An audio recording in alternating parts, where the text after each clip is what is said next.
الحمد لله نحمده ونستعينه ونستغفره ونؤمن به ونتوكل عليه ونعوذ بالله من شرور أنفسنا ومن سيئات أعمالنا من يهده الله فلا مضل له ومن يضلله فلا هادي له ونشهد أن لا إله إلا الله وحده لا شريك له ونشهد أن سيدنا ونبينا ومولانا محمدا عبده ورسوله صلى الله تعالى عليه وعلى آله وأصحابه وسلم تسليما كثيرا كثيرا. أما بعد فأعوذ بالله من الشيطان الرجيم. بسم الله الرحمن الرحيم. يا أيها الذين آمنوا اتقوا الله حق تقاته ولا تموتن إلا وأنتم مسلمون. صدق اللہ العظیم. بزرگان محترم اور برادران عزیز، اس سے پہلی آیتوں میں مسلمانوں کو ہدایت کی گئی ہے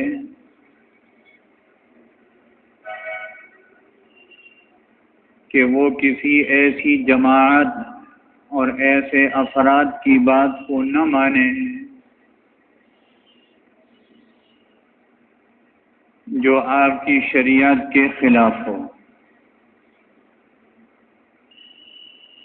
یا ایھا الذین آمنوا ان تطیعوا فریقا من الذین اوتوا الکتاب، اے ایمان والو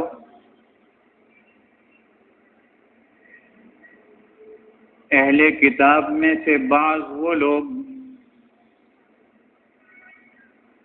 جو آپ کو ایسے کاموں کی طرف لگاتے ہیں کہ آپ کی شریعت کے خلاف ہے، ان کی بات کو مت مانو، ان کی بات پر مت چلو. وہ جو ایسا کرتے ہیں کیوں کرتے ہیں؟ یردوکم، تاکہ تمہیں پھیر دیں، بعد ایمانکم، تمہارے ایمان کے بعد، کہ اب تم صاحب ایمان ہو، اس ایمان کے بعد تمہیں پھیر دیں کافرین، کفر کی طرف. اور پھر اللہ رب العزت مسلمانوں سے یہ بات فرماتے ہیں وَكَيْفَ تَكْفُرُونَ، اور تم کافر کیوں ہو جاؤ گے؟ وَأَنْتُمْ تُتْلَى عَلَيْكُمْ آیات اللہ، جبکہ تمہارے سامنے اللہ کی نشانیاں تلاوت کی جاتی ہیں، بتلائی جاتی ہیں. وَفِيكُمْ رَسُولُهُ، اور تمہارے درمیان میں رسول اللہ موجود ہیں. وَمَنْ يَعْتَصِمْ بِاللَّهِ، اللہ کو مضبوطی کے ساتھ پکڑ لو. فَقَدْ هُدِيَ، جس نے اللہ کو مضبوط پکڑ لیا اس کو ہدایت مل گئی. صراط مستقیم، سیدھے راستے کی. یہ پچھلی آیت ہے. اور جو آیت ابھی تلاوت کی ہے اس میں ایک بہت بڑا سبق دیا گیا ہے. ہم ایک لفظ سنتے ہیں تقوی. یہ تقوی کیا چیز ہے؟ تقوی کہتے کسے ہیں؟ یہ 4 حرفی ایک لفظ ہے، تا، قاف، واو، یا، کھڑا زبر یا. تقوی کسے کہتے ہیں؟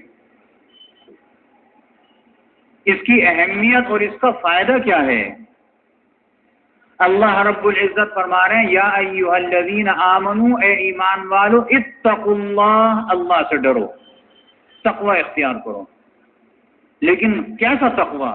حق تقاتی، جیسا کہ اس سے ڈرنے کا حق ہے. اس مختصر سی آیت میں اللہ نے ہمیں بہت بڑا سبق دیا. تقوی ایسا اختیار کرو جیسا کہ تقوی اختیار کرنے کا حق ہے. تقوی کے بہت سارے درجات ہیں، بہت سارے. اس میں ادنا درجہ یہ ہے، جہاں بلند ترین درجے ہیں وہاں ادنا درجہ، سب سے نچلا درجہ یہ ہے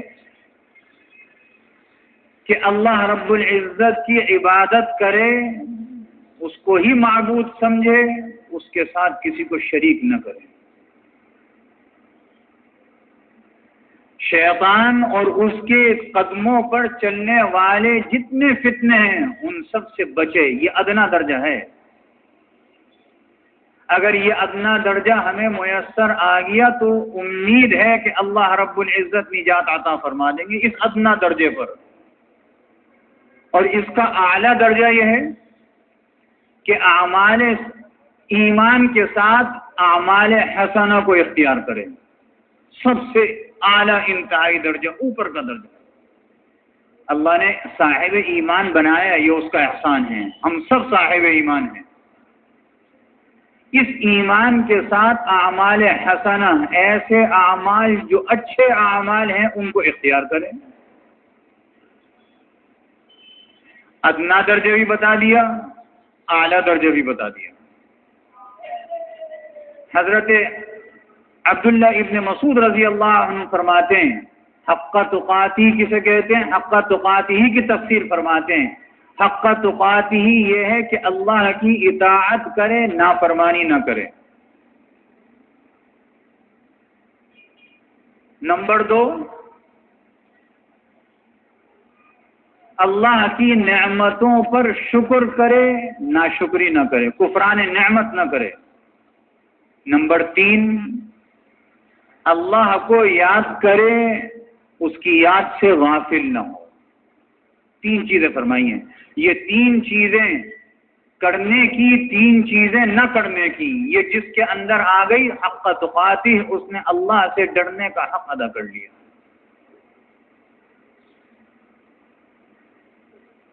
اللہ کی طاعت، ہم سب کو یہ دعویٰ ہے کہ ہم اللہ کی اطاعت کرنے والے ہیں. لیکن کبھی کبھی بیٹھ کر، اکیلے میں بیٹھ کر، آنکھیں بند کر کے کبھی سوچئے، کیا ہم ہر بات میں اللہ کی اطاعت کرتے ہیں؟ ہمارے سر کے بال سے لے کر پاؤں کے ناخن تک جتنی نافرمانیاں ہوں گی، جتنی اطاعتیں ہوں گی، سب ہمارے سامنے خود بخود آ جائیں گی. دوسرے کو بتلانے کی ضرورت ہی نہیں. ہم اللہ کا شکر کتنا کرتے ہیں، کفران نعمت کتنی کرتے ہیں. روزانہ آدمی سوچ لیا کرے، خود بخود اس کے سامنے آ جائے گی. اللہ کو یاد کرے، اس کی یاد سے غافل نہ ہو. شریعت اسلام یہ نہیں کہہ رہا کہ آپ دکان پہ تالا لگا کے بیٹھ جائیں، آپ آفس نہ آئیں، یہ نہیں کہہ رہا. بعض لوگ سمجھتے ہیں کہ اللہ کو یاد کرے، اس سے غافل نہ ہو، اس کا شکر کرے، اس کی نافرمانی نہ کرے، اس کی اطاعت کرے، نافرمانی نہ کرے. جس کا مطلب یہ ہے کہ بس ساری چیزیں دنیا کی چھوڑ دیں. نہیں، یہ کس نے کہا اسے؟ دین تو بہت آسان ہے. اللہ کے رسول نے تو اس دین کو اتنا آسان بنا دیا کہ آپ سے کہہ دیا کہ بھئی آپ جو کاروبار کر رہے ہیں، یہ جو اگر حق تعالی شانہ کے عین منشا کے مطابق ہے، عبادت ہے، اس کی اطاعت ہے.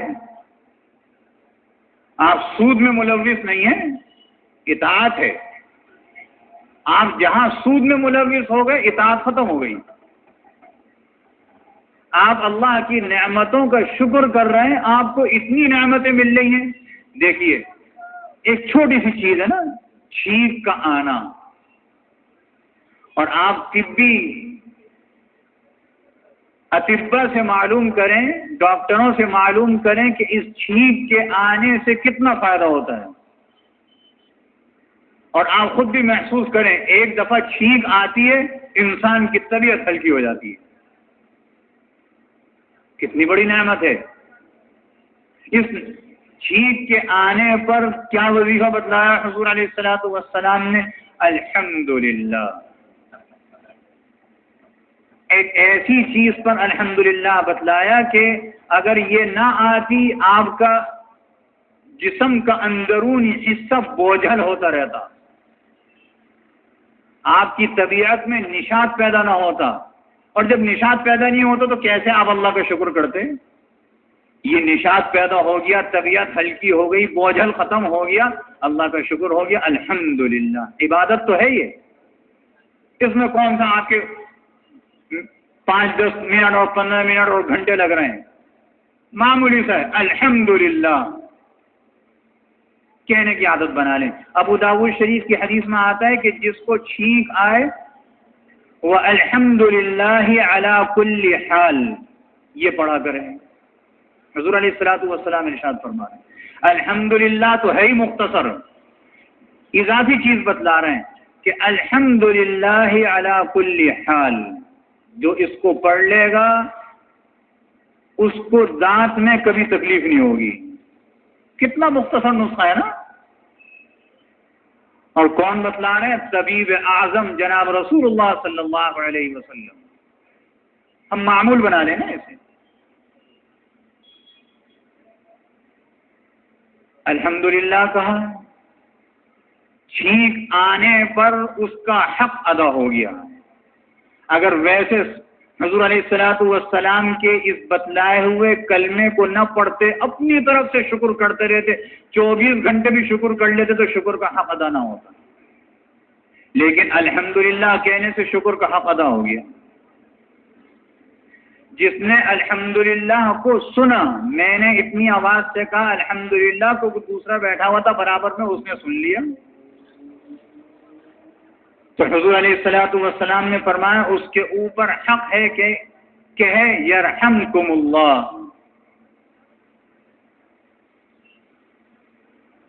اور جس کو چھینک آئی تھی اس نے الحمدللہ کہا تھا، اس کے الحمدللہ کہنے پر اس نے یرحمکم اللہ کہا، تو اس کو چاہیے کہ وہ کہ یہدیکم اللہ،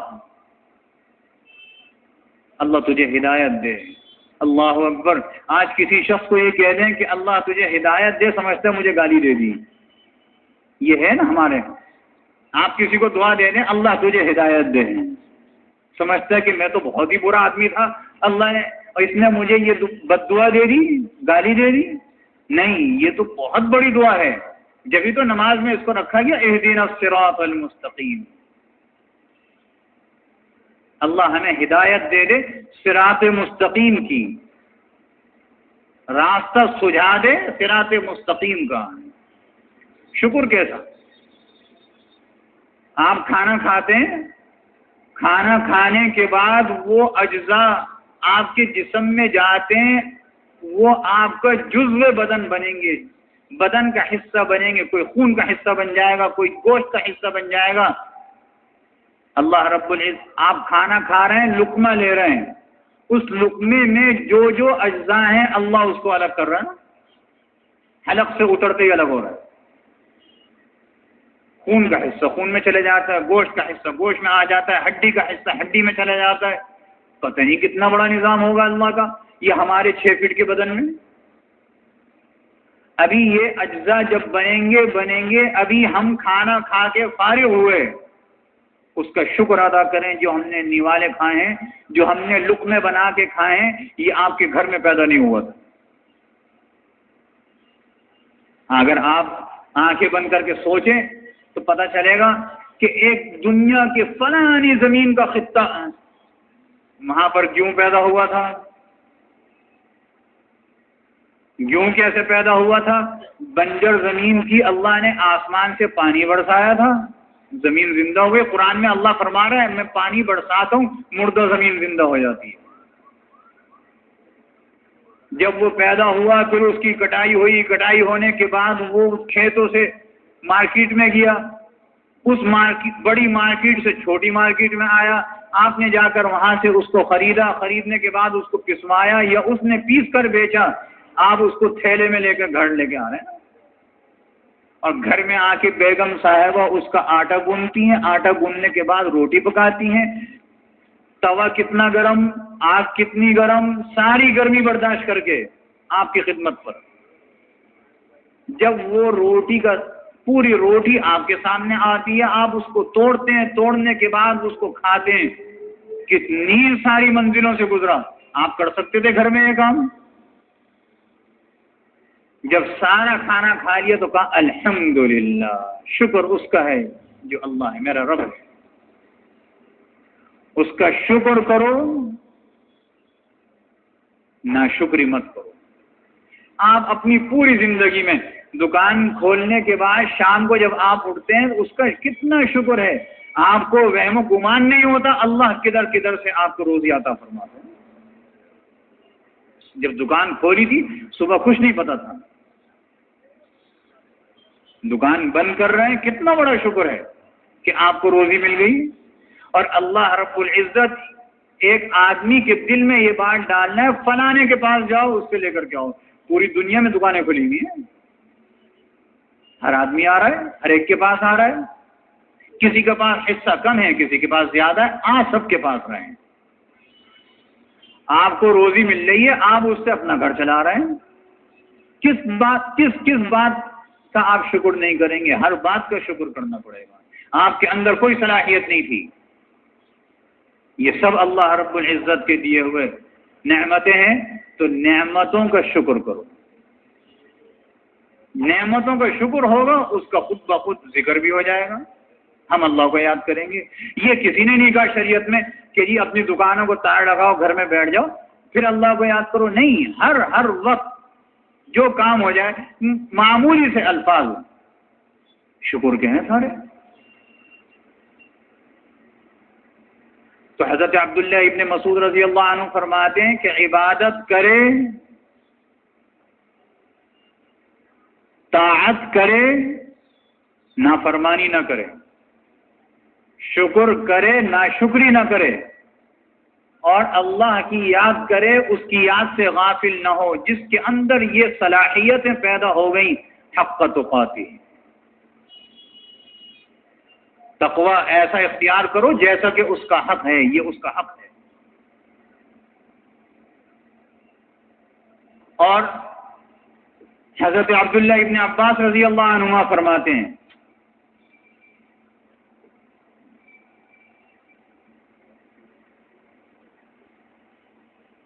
کہ اللہ رب العزت نے جہنم میں ایک درخت رکھا ہے، اس کا نام ہے زقوم۔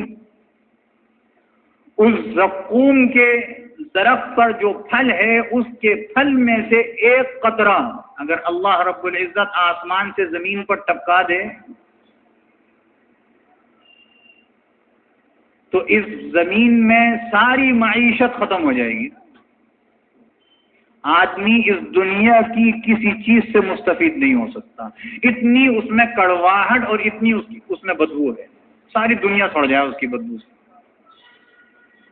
حضرت عبداللہ ابن عباس رضی اللہ عنہما فرماتے ہیں تو پھر بتلائیے کہ وہ لوگ جو جہنم میں جا کر اس زقوم کے درخت کا پھل کھائیں گے ان کی کیا کیفیت ہوگی؟ اگر اس کی عبادت نہیں کرو گے، اس کی نافرمانی کرو گے تو پھر تو جہنم میں جانا پڑے گا۔ حضرت عبداللہ ابن عمرو ابن العاص رضی اللہ عنہ فرماتے ہیں کہ بھائی اگر یہ چاہتے ہو کہ ہم دوزخ کے عذاب سے بچ جائیں اور جنت کا داخلہ نصیب ہو جائے تو پھر کوشش ہماری یہ ہونی چاہیے کہ جس وقت ہماری موت آئے تو ہمارا اللہ پر اور قیامت پر ایمان ہو۔ یہ اگر میسر آ گیا جنت مل جائے گی، کامیاب ہو جاؤ گے، ورنہ ناکام ہو گے۔ کیونکہ اللہ رب العزت اس آیت میں یہ بھی تو فرما رہے ہیں نا، وَلَا تَمُوتُنَّ، تمہیں موت نہیں آنی چاہیے، الا مگر جس وقت موت آئے وَأَنْتُمْ مُسْلِمُونَ، تم مسلمان ہو۔ یہ کیسے ہوگا؟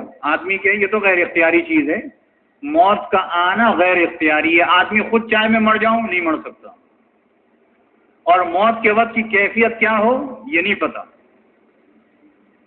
تو پھر یہ غیر اختیاری چیز پر کیسے کہا جا رہا ہے جب تمہیں موت نہیں آنی چاہیے سوائے اس کے کہ حالت اسلام پر ہو؟ مطلب اس کا یہی ہے کہ جب تقوی کا حق ادا کرو گے تو پھر اللہ رب العزت کی رحمت سے یہ امید ہے کہ اللہ ایمان پر خاتمہ دے گا۔ یہ ایمان پر خاتمہ یہ بہت بڑی نعمت ہے، اس کی دعا کرنی چاہیے اللہ رب العزت سے، اے اللہ ہمیں جب آخر وقت آئے صحیح سلامتی کے ساتھ ہوش و حواس کے ساتھ ایمان پر خاتمہ ہو جائے۔ اس کے لیے فقہا مسئلہ ہی بتلاتے ہیں کہ کسی کی موت کا وقت ہو، آثار ظاہر ہو جاتے ہیں، تو شریعت نے یہ بتلایا کہ اس کو تلقین کرو کلمے کی، لیکن تلقین کی صورت بتلائی۔ اسلام ہمارے اوپر بڑا شفیق ہے، ایسے نہیں ٹھونس دیا گیا، شفقت فرمائی کہ بھائی کس طریقے سے اس کو تلقین کرو گے، یہ تھوڑی کہو گے کلمہ پڑھو، یہ نہیں کہہ سکتے، اس کی اجازت نہیں ہے۔ آپ اس کے سامنے جب بیٹھیں گے تو بلند آواز سے پڑھیں گے لا الہ الا اللہ محمد الرسول، بار بار پڑھیں، اور جب آپ کے اس پڑھنے پر جو حالت نزا میں ہے وہ ایک دفعہ کہہ دے لا الہ الا اللہ محمد الرسول اللہ، یا اللہ کی الوہیت کی شہادت کے کوئی اور کلمہ کہہ دے، اپنی زبان میں کہہ دے، حضور علیہ الصلوۃ والسلام کی رسالت کا اقرار کر لے بس ایک دفعہ، تو آپ کو حکم دیتی ہے شریعت اب آپ خاموش ہو جائیں، اب نہ پڑھیں اس کے سامنے، بس یہ کافی ہے۔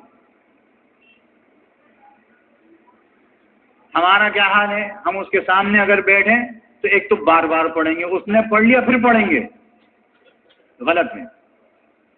وہ نہیں پڑھنا تو اس سے کہتے ہیں بھائی کلمہ پڑھ لے، غلط ہے، شریعت کا حکم نہیں ہے، یہ شریعت منع فرما رہی ہے، اس کو مت کہو، خود ایک دفعہ کر کے بتاؤ، نہیں پڑھا پھر پڑھو خود، اس کو نہ کہو۔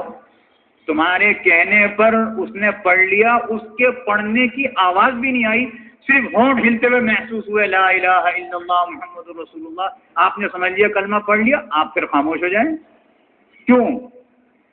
اس لیے کہ وہ موت کا وقت اتنا سخت ہے، اس کے سامنے شیطان بھی موجود ہے، رحمت کے فرشتے بھی موجود ہیں، دونوں موجود ہیں۔